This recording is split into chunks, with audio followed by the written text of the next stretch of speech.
We're starting the next big chapter in our course, events. First, let's talk about what an event is. An event is the technical term for any action your users perform on your website and inside your product. Some of the examples include user sign up, task created, project updated, product viewed, application installed, and more.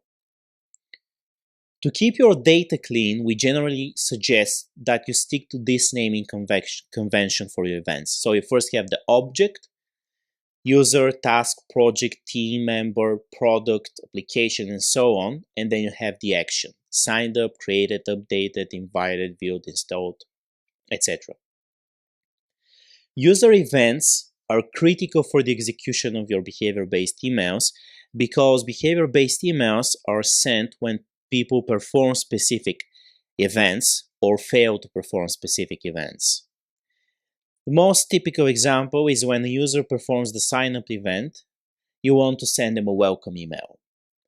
So think of events as the critical part before you before you start setting up behavior-based emails.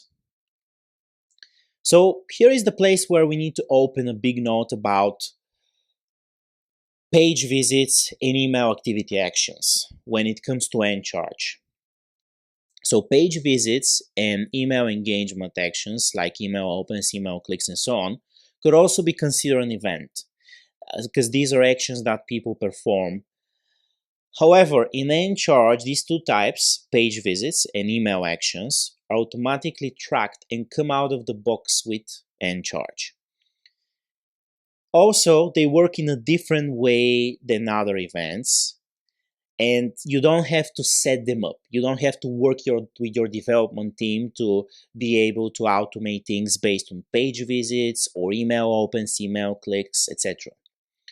For this reason, when we talk about events, we only refer to custom events that happen in your SaaS application, excluding page visits and any email actions.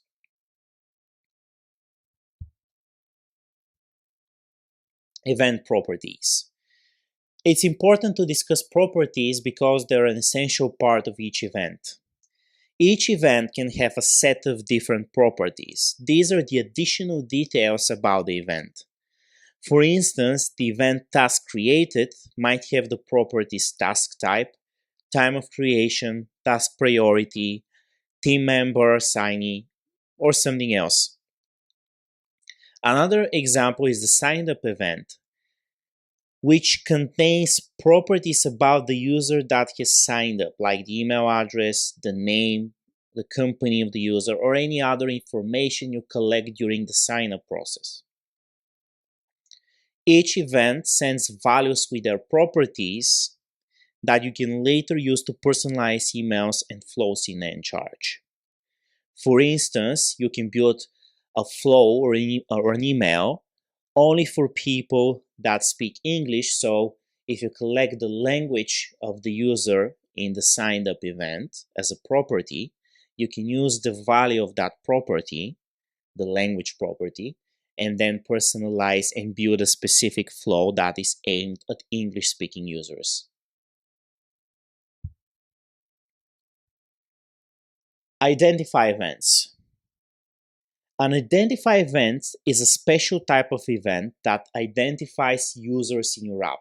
This is usually the user signed up event. This event tells Encharge which user is performing the action, executing the event. This is a critical event because without it, Encharge will receive events, but they will be attached to anonymous people because the platform doesn't know who has performed the event. Also, apart from identifying users, the identify event updates user fields directly in Encharge. For example, when the identify event is received, the name property or first name property will update the appropriate field in Encharge. So if you sign up for a platform and the sign-up event has the first name property, this property will update the first name or maybe full name field in nCharge. So this is why it's very important to work with your developers to ensure that the identify event is set up correctly. This is explained more in our API documentation, but all you need to know for now is that each SaaS application must have at least one identify event, which is used to identify users that perform events or actions in your platform.